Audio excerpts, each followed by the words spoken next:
I used to believe in happy endings. I used to believe that if you loved someone enough, if you worked hard enough, if you were patient enough, everything would work out in the end. I used to believe that families stuck together, that blood was thicker than water, that the people who were supposed to love you would never turn their backs on you. I was wrong. My name's Sabrina. I'm 43, a pediatric nurse, and I've been married to my husband Derek for 18 years. We've got 3 kids, a daughter named Mia, who's 16, a son named Ethan, who's 14, and another son named Noah, who's 11. We live in a beautiful house, in a quiet suburban neighborhood, the kind with tree-lined streets and neighbors who wave when they're out walking their dogs. We're that family, the one with the perfectly manicured lawn, the annual Christmas card, and the picture-perfect holidays that make everyone on social media jealous. Or so I thought. Derek is a successful cardiologist, the kind of man who commands respect when he walks into a room. He's tall, distinguished, and has a gentle smile that makes you feel safe. He's also kind, thoughtful, and completely devoted to his family. He's the kind of man other women wish their husbands were like. He's the kind of father every child deserves. I met him when I was 25, fresh out of nursing school and working my first real job at the hospital where he was a resident. He was 30, already on his way to the top. He swept me off my feet from the very first moment. He was everything I'd ever wanted in a man. He was kind, intelligent, and he made me feel like I was the most important person in the world. We dated for 2 years before he proposed. It was a fairy tale proposal, the kind you see in movies. He took me to a beautiful restaurant overlooking the city, got down on one knee, and told me he wanted to spend the rest of his life with me. He'd even arranged for the restaurant to play our song in the background. I said yes, of course. I was madly in love with him. I couldn't imagine my life without him. He was my everything. Our wedding was beautiful, a lavish affair with hundreds of guests, a 5-tier cake, and a live band.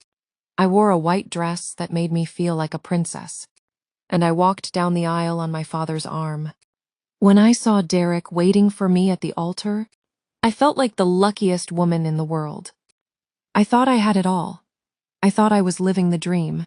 But dreams have a way of turning into nightmares. From the very beginning, Derek's mother, Patricia, made it clear that she didn't approve of me. She was a formidable woman, the kind who commanded attention when she entered a room. She was in her late 60s, elegant, wealthy, and used to getting her way.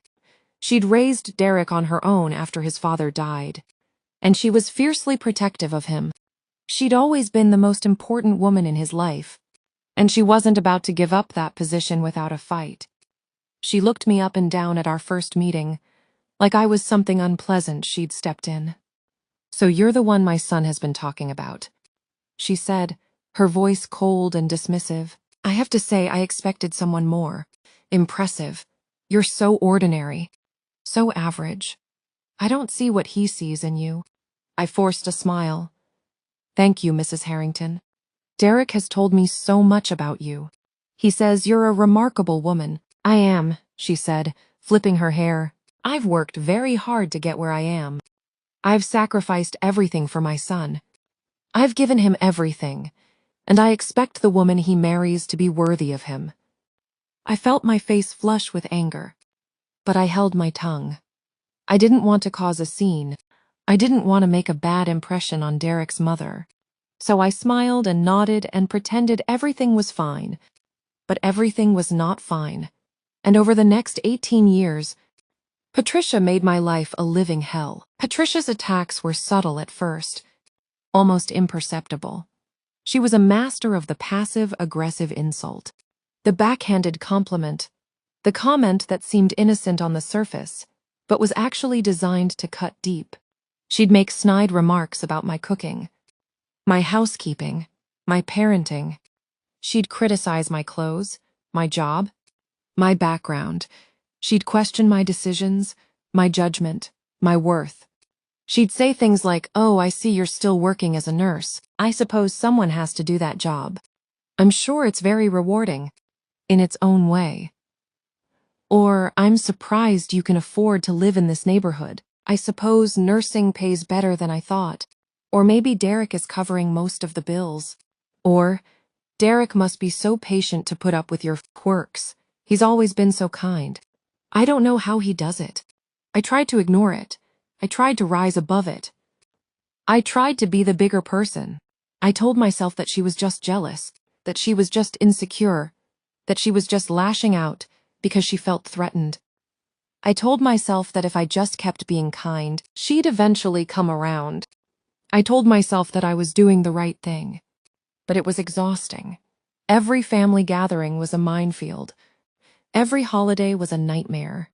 Every dinner was an exercise in endurance. I'd dread family events for weeks, knowing that I'd have to face her, knowing that she'd find some way to make me feel small. And then she started spreading rumors about me. She'd tell the family that I was having an affair.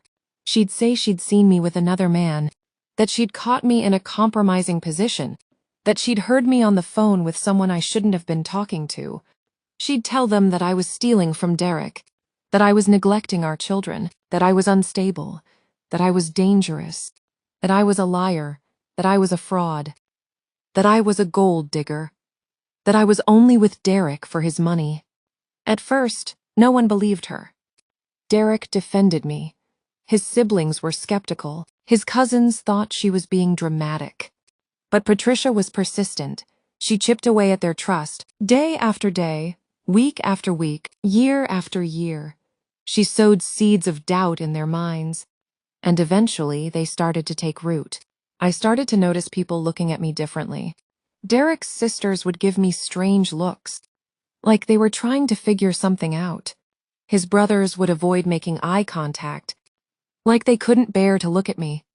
His cousins would whisper when I walked into the room, their voices dropping to hushed tones. I was being isolated and I didn't even know it.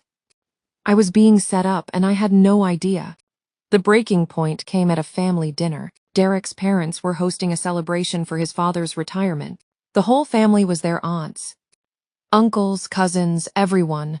I was already on edge, dreading the inevitable confrontation with Patricia. I'd been dreading it for weeks. The dinner was beautiful. The food was delicious. The wine was flowing, and everyone was in good spirits. For a moment, I almost forgot about Patricia. For a moment, I almost relaxed. But then she struck. "Sabrina, dear," she said, her voice dripping with false sweetness. "I've been meaning to talk to you about something. It's about the children. I've noticed they've been behaving poorly lately. They're disrespectful, unruly, and I'm concerned about their future. I think it's because you're not providing them with enough structure. You're too lenient with them." I felt my face flush with anger. "Excuse me, my children are wonderful. They're respectful, kind, and they're doing well in school. I don't know what you're talking about. I'm just telling you what I've observed," she said, shrugging. "I'm not trying to criticize. I'm just concerned. I'm trying to help. I want what's best for them. What you're doing isn't helping. It's criticizing. It's belittling. It's undermining me in front of my own family."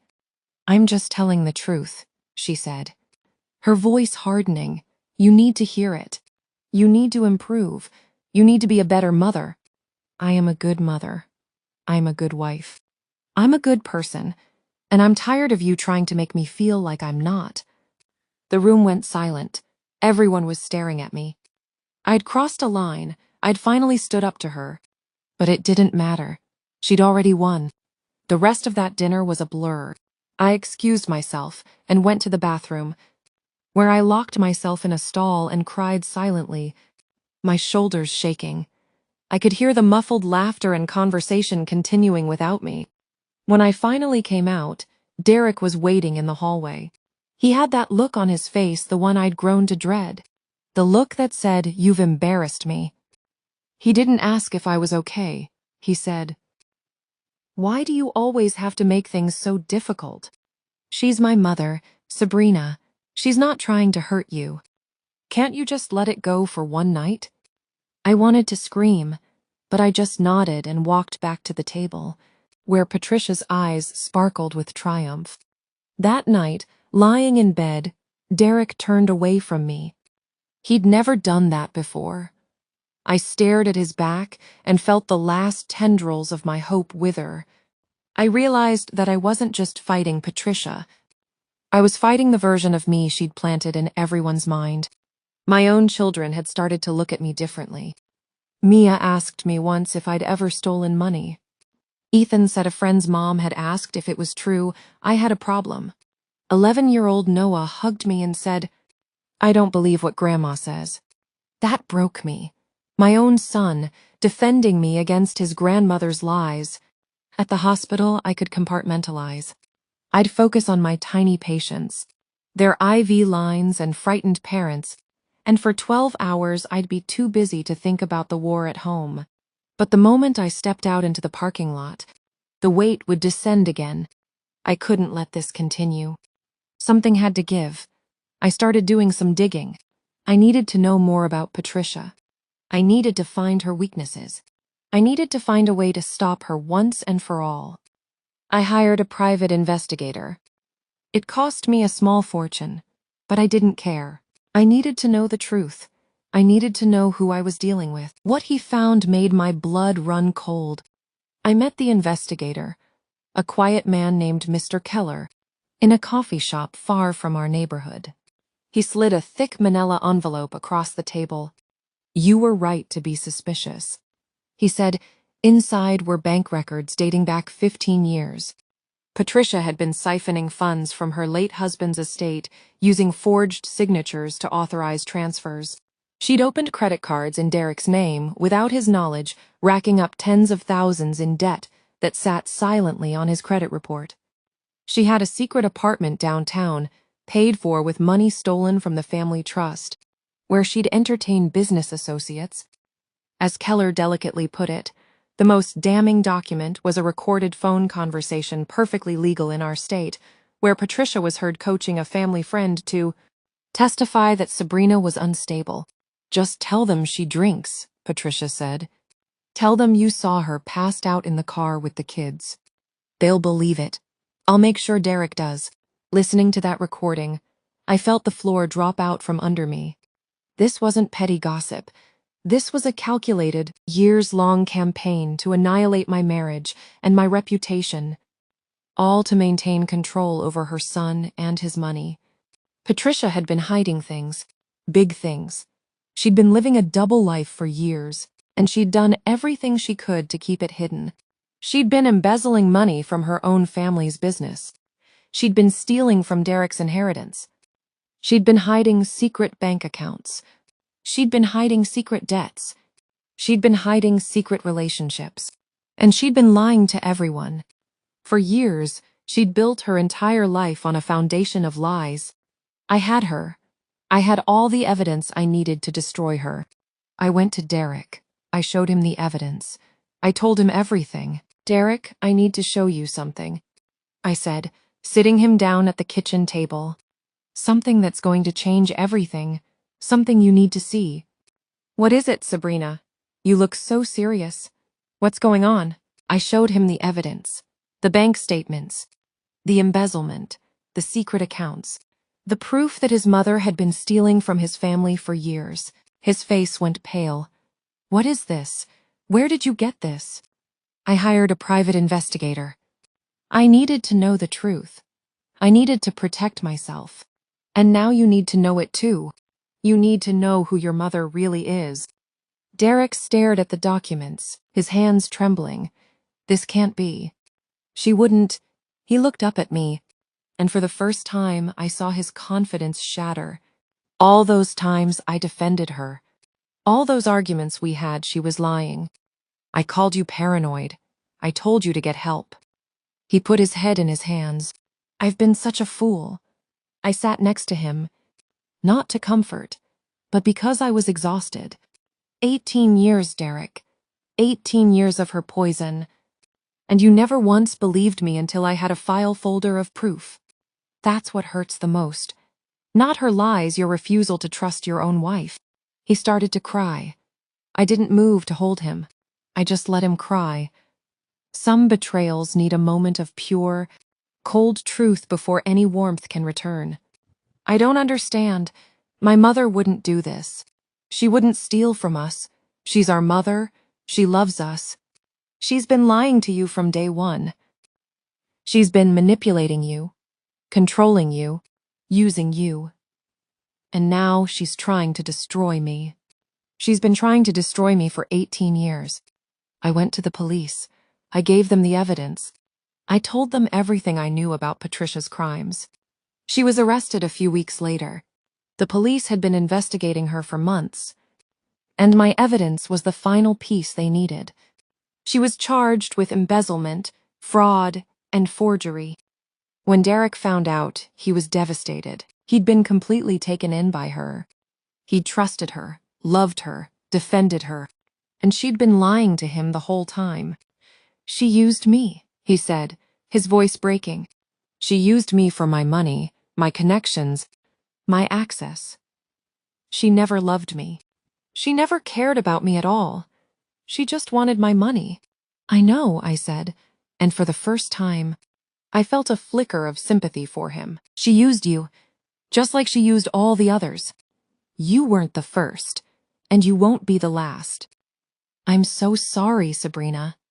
I'm so sorry for everything. I should have listened to you. I should have believed you. I should have protected you. It's too late for that, I said. You made your choice. Now you have to live with it. Patricia was convicted and sentenced to 5 years in prison. Her reputation was destroyed. Her life was ruined. She'd never be able to hurt anyone ever again. It's been 2 years since everything happened. I've moved on. I've rebuilt my life. I've found happiness again. Derek and I are still together.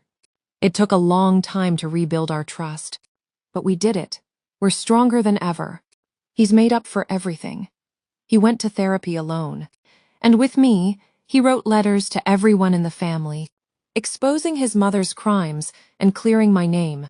He apologized to our children for letting them doubt their mother. He sold his mother's house, the one she'd used stolen money to maintain, and donated the proceeds to a women's shelter. Slowly, I saw the man I'd married re-emerging, but humbler, more attentive. He started leaving notes in my lunchbox again, like he did when we were dating. He learned to cook, so I could have a hot meal after long shifts. One night, he sat me down and said, "I don't deserve your forgiveness, but I will spend the rest of my life trying to earn it." I believed him. Not because the words were grand, but because for the first time, his actions had already started to speak louder. He's been a better husband, a better father, a better man. Patricia is still in prison. I don't think about her much. She's not worth my time. She's not worth my energy. She's not worth my thoughts. I've forgiven her in my own way. Not because she deserves it, but because I can't carry that anger around forever. It was too heavy. It was destroying me. I had to let it go. So what's the lesson here? What's the takeaway from all of this? I think it's this: sometimes the people who seem the most charming are the most dangerous. Sometimes the people who smile the brightest have the darkest secrets. And sometimes the people we trust the most are the ones who betray us the worst. But that doesn't mean we should stop trusting. It doesn't mean we should stop loving. It just means we should be careful. We should protect ourselves. We should always be vigilant. We should always trust our instincts. Because the truth is, our instincts are usually right. If something feels off, it probably is. If someone seems too good to be true, they probably are. And if you find yourself questioning someone's loyalty, you're probably not being paranoid. I ignored my instincts for 18 years. I told myself I was being silly, being dramatic, being paranoid. I convinced myself that everything was fine, that I was just imagining things, that I was being a bad daughter-in-law for even thinking such thoughts. And look where it got me. Look what it cost me. So if you're reading this, and you're in a situation like the one I was in, trust yourself. Trust your gut. And don't let anyone gaslight you into thinking you're crazy. Because you're not crazy. You're smart, you're perceptive, and you deserve better. If you're reading this and you've been betrayed by someone you loved, I want you to know something. I want you to know that you're not alone. I want you to know that it's not your fault. And I want you to know that you have the strength to survive. It's hard. I know it's hard. The pain, the anger, the betrayal. It feels like it's never going to end. It feels like you're never going to feel normal again. It feels like your whole world has been destroyed, and there's nothing left to hold on to. But I promise you, it does get better. The pain fades, the anger softens, and eventually you start to heal. It takes time. It takes patience. It takes self-compassion. You can't rush it. You can't force it. You just have to let it happen. And in the meantime, be kind to yourself. Give yourself permission to feel. Give yourself permission to grieve. And give yourself permission to move on. Don't let anyone tell you how you should feel or how long you should mourn. This is your journey, and you get to take it at your own pace. Because you deserve to be happy. You deserve to be loved. And you deserve to have a life that's filled with joy, not pain. You deserve to wake up every morning and feel grateful for the life you have, not burdened by the life you lost. So take it one day at a time, one step at a time, and remember you are stronger than you know, braver than you feel, and capable of more than you can imagine. You've survived everything life has thrown at you so far, and you'll survive this too. You've got this. I believe in you. Loved this story? Hit that subscribe button right now and turn on the bell icon so you never miss a video. I upload brand new stories every single day. Gripping, emotional, and packed with twists that'll keep you guessing until the very end. Don't forget to like this video if it gave you all the feels. Comment below.